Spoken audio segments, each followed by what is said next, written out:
The U.S. strength over 200 years has been its openness. Openness to goods, to capital, to ideas, to people. Why do people today feel that the United States policy have lost a sense of global purpose? I think President Trump has a very different approach, as we've discussed.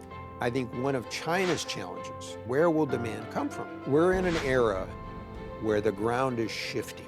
You'll see some decoupling of the Chinese and U.S. system. It's an imperfect world, but if you can make some progress in solving problems, it's a better day.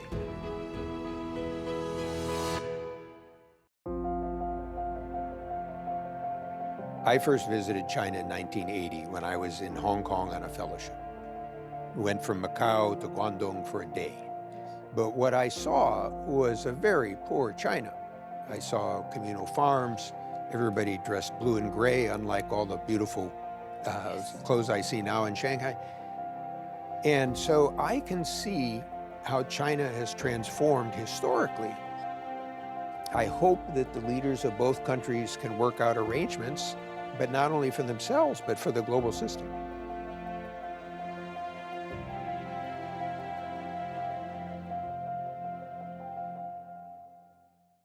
So Bob, thank you very much to come to my show. I'm pleased to be with you.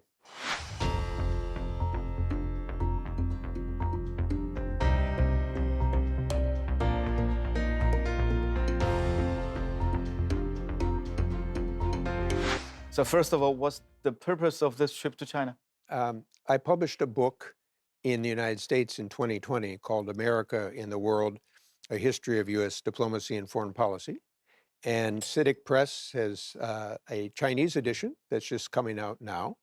I always drew upon history when I was making policy, and I find history to be a better reference point.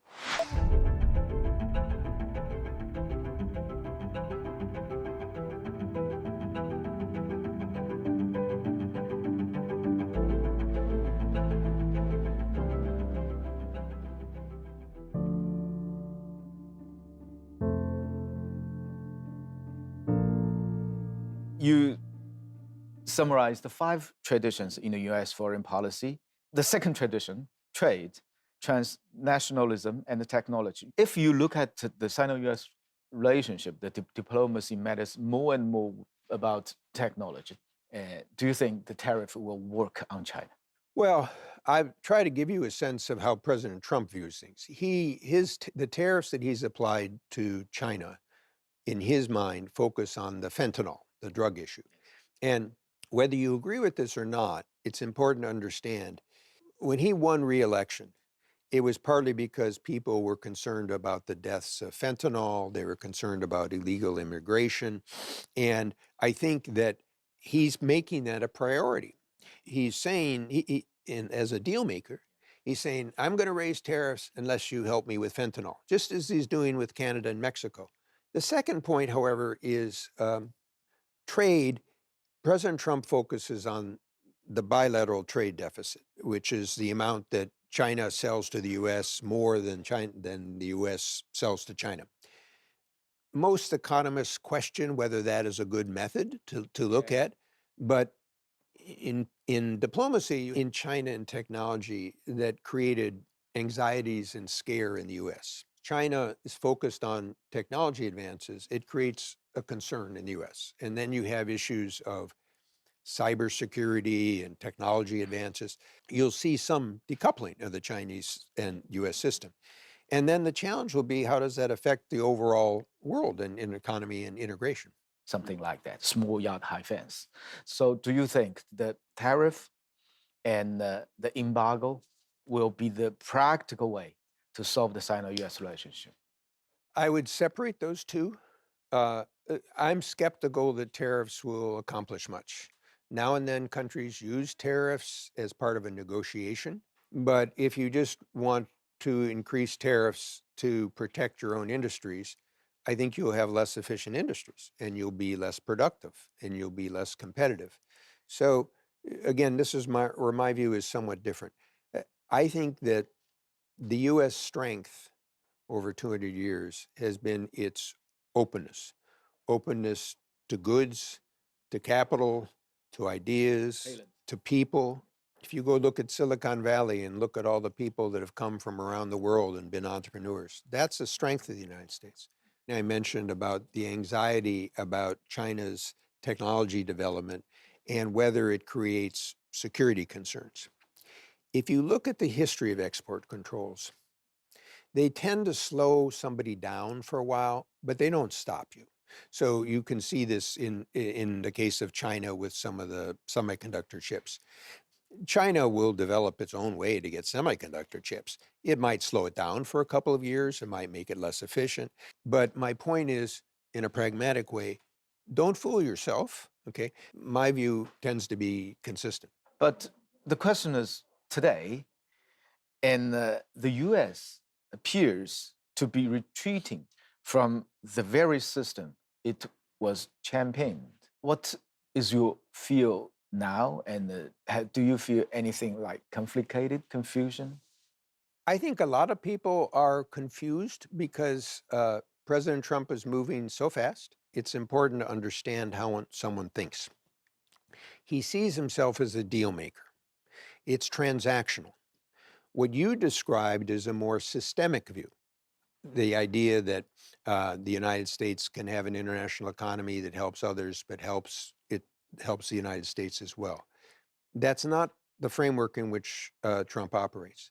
Secondly, President Trump puts a very high premium on interpersonal relations. It's kind of how he gets along.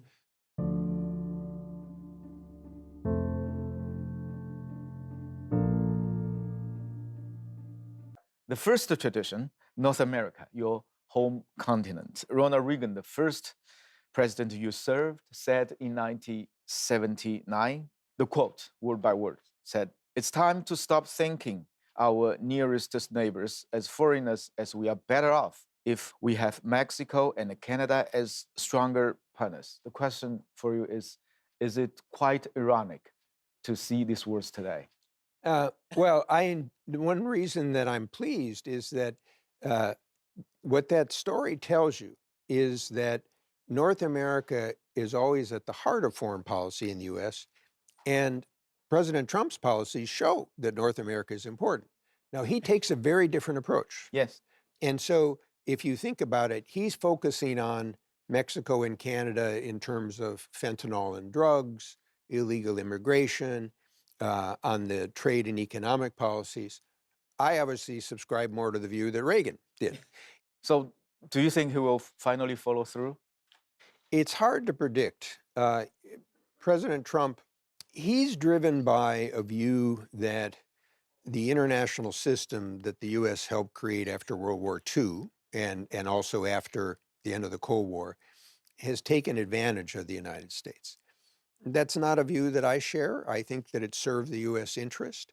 And as I said, I think that if the three economies of North America are integrated, they'll be better able to compete with others in the world. My own view is more of a win-win view of economics. If Mexico grows more, it'll buy more from the United States. If Canada grows more, it'll buy more.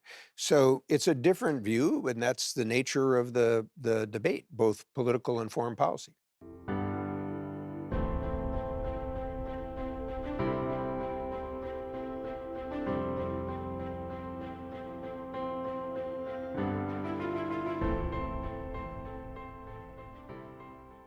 Do you think that market, the S&P 500, will be the final check to his agenda? That's a very good question. I think President Trump pays a close attention to markets. Yes. And so I think that will be one of the issues that he will watch. But he also views life as a deal maker, transactionally. And so I think, as he said, he'd be willing to endure some pain and difficulty to achieve what he wants to achieve. We'll just have to find out how long, and if the tariffs increase prices and inflation, the American public won't like that. I visited China in 1980. So Yeah. Do you remember how many times you were here, including this one? Too many times to remember. So particularly after when I was with the U.S. Trade Representative in World Bank. And then when I was with the World Bank, I always tried to visit other provinces. So I visited Heilongjiang and Jilin Province, Liaoning, and then I went to I was in Sichuan a couple of times, including after the big earthquake.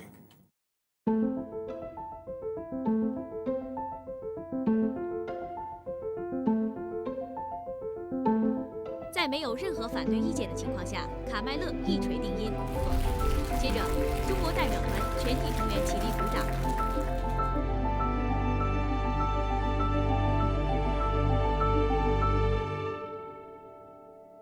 You actually, as USTR in the Bush administration into year 2001, you helped to finalize the final phase of China accessing to the WTO. So is there any interesting stories you can share with us? I think it was Li Yongtu. He explained why the WTO accession was important in changing thinking in China. And he said, first, there was an old Chinese phrase that fish that swim in water that's too clear will die. Yes. And his point was that the WTO rules were supposed to emphasize transparency. Yes. And so he said this was trying how the WTO accession process tried to encourage China to use more transparent systems. The second one he used was, he said, in Chinese history, people said the wind blew from the east or the west or the north or the south. And so the notion of win-win, Yeah. as opposed to zero-sum, Yeah. was a new notion. And then the third was an interesting one dealing with the private sector, which is the principle, one principle in the WTO is national treatment. So a country can treat companies any way it wants as long as it treats foreigners and its own companies the same.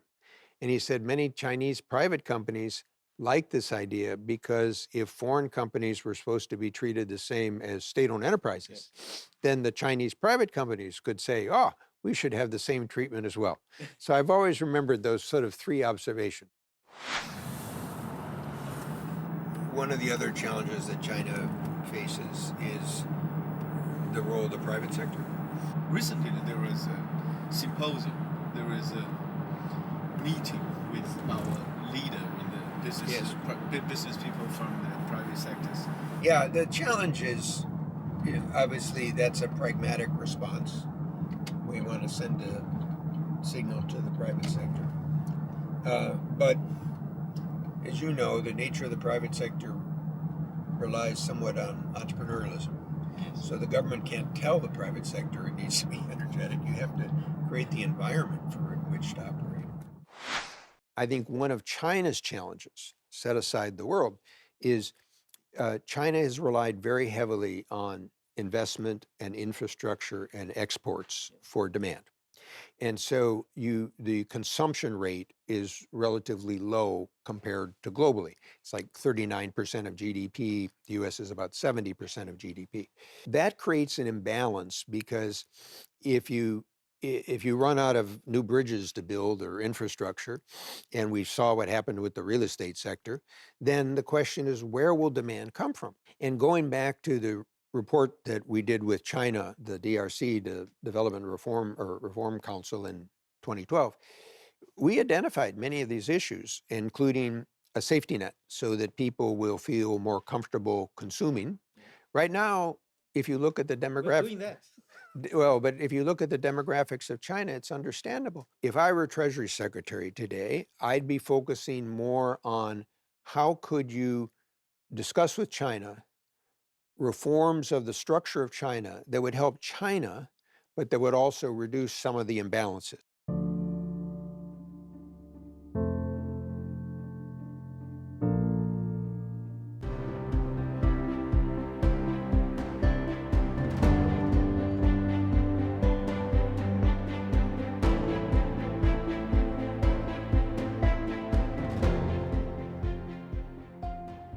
So there's sometimes a gap in understanding. What I was trying to do by urging China to be a responsible stakeholder was to say the international system the US helped create had benefited China. China had great progress. So it would be wise for China to figure out how it could support, but also adapt that system, because it always has to change. And I was also trying to communicate to a US audience about sort of the next stage of policy. And if you look back in time, there were a number of contributions. So for example, during the global financial crisis, China had a very big stimulus program, just like the US had.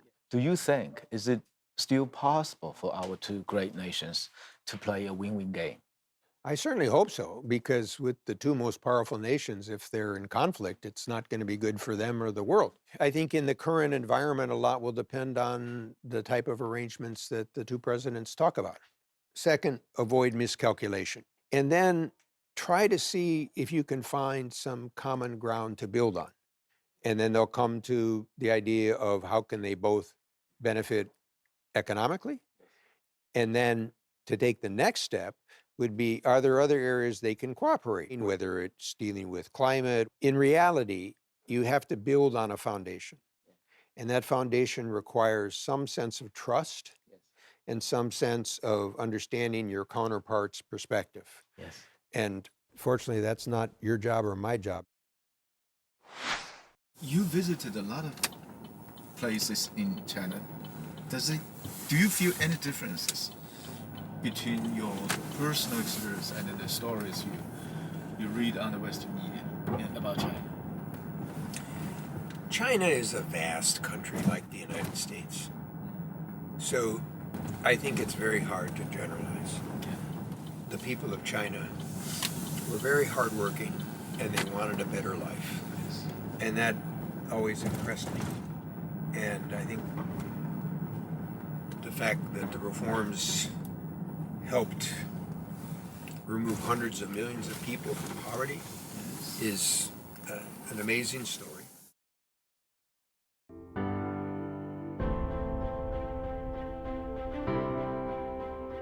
So I'm talking about the book at some universities and having a chance to engage with people on that topic.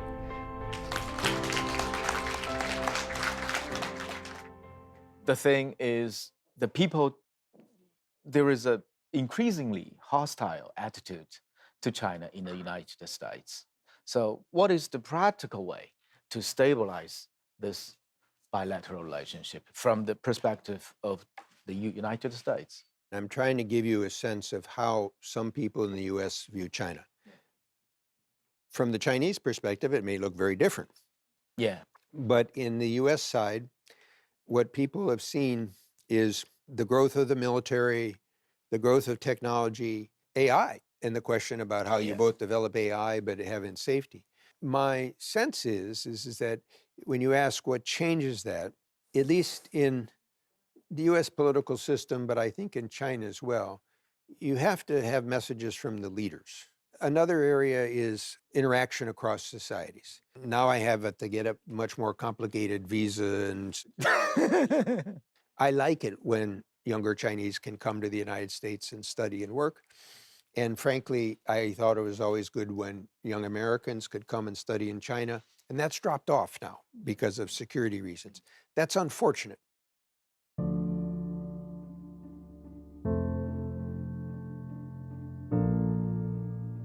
Back to your book, The Third Tradition, Alliances and Order. You know, the alliances is a very important vehicle for the United States to operate, to engage with the world for over 70 years, and especially in Europe.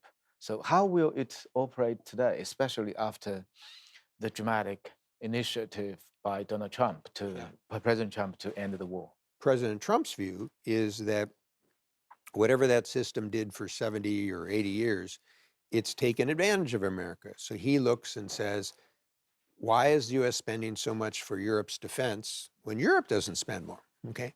We're in an era where the ground is shifting. The other one, which we've talked about, is if it becomes more a system of great powers. I don't like the Cold War analogy. I think the analogy would be more like 1900. Okay, but now the great powers are the US, China, India, Russia militarily, and maybe Europe. We'll have to see with Europe and maybe Japan. But that's a different world. So what I'm suggesting is it's impossible to predict the future.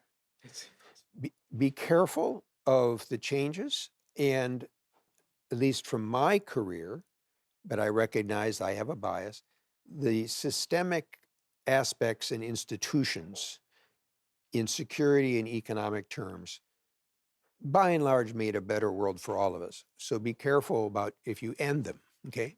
So take another example from the economic side. So I was president of the World Bank. I worked closely with the IMF.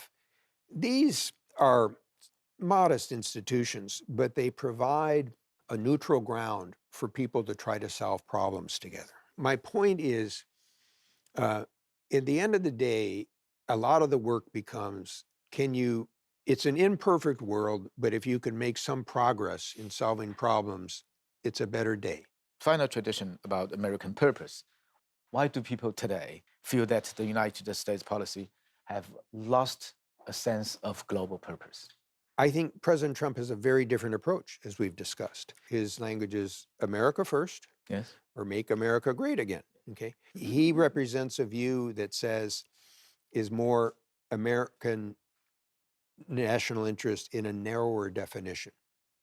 Even if the pendulum swings back, I think that Trump's disruptions will mean that it can never go back exactly to the way it was before. If you're Canada and Mexico today, are you going to trust the United States to the same degree? Probably not. Okay?